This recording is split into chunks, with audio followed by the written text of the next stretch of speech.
Welcome to this video. Today we are going to talk about gesture drawing.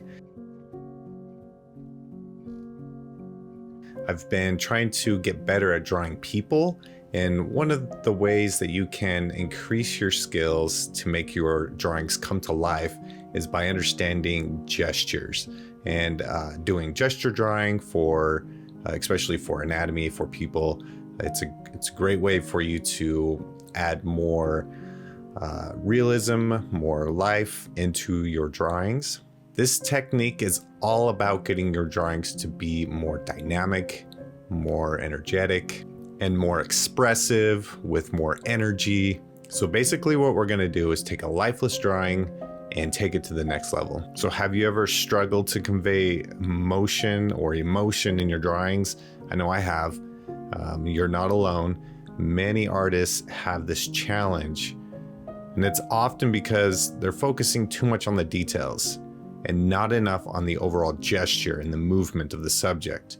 When we try to draw every single detail, our drawings can end up looking stiff and lifeless.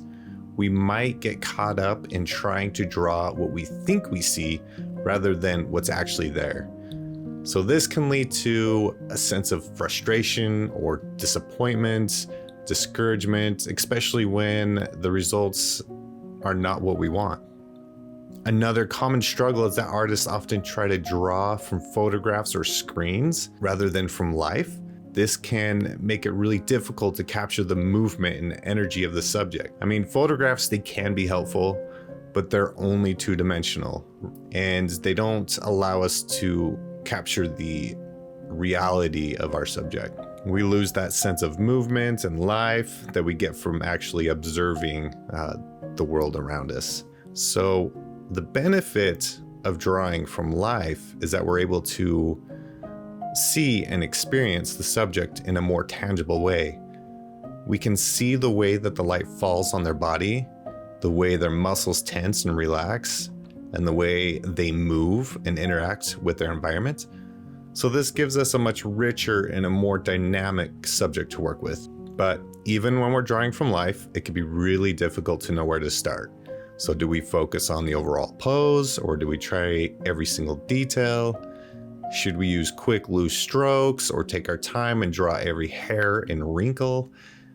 So try this. Every day, set a timer and practice gesture drawing.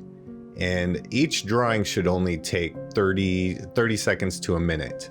And don't take too much time on it. Try different techniques and keep doing that. And eventually you'll find what's more comfortable for you, and you'll be able to get better at it and understand it more. So in art school was when I first started learning gesture drawing. And at first it was really awkward for me, but after a while it started becoming natural and easy to understand. But the more I practiced, the better it got. Gesture drawing also helped me understand a little bit more about anatomy and about how the body moves and looks, and how to pose the subject so it looks more dynamic, more realistic. So if you're just getting started and you don't know what kind of paper you should use to practice your gesture drawing, I would suggest getting some large paper so you have room to move your arm, to freely move it around. So I would suggest something this size. I don't know if they have the same brand or the same look anymore, but this is a good size. We have 18 by 24, and that way you can have room to freely move your arm around and to express the gestural strokes and drawings without the limitation of a small paper. You can get like the newsprint style of paper or the sketch style. I like sketch. I like the white color. It works really well with charcoal, with graphite.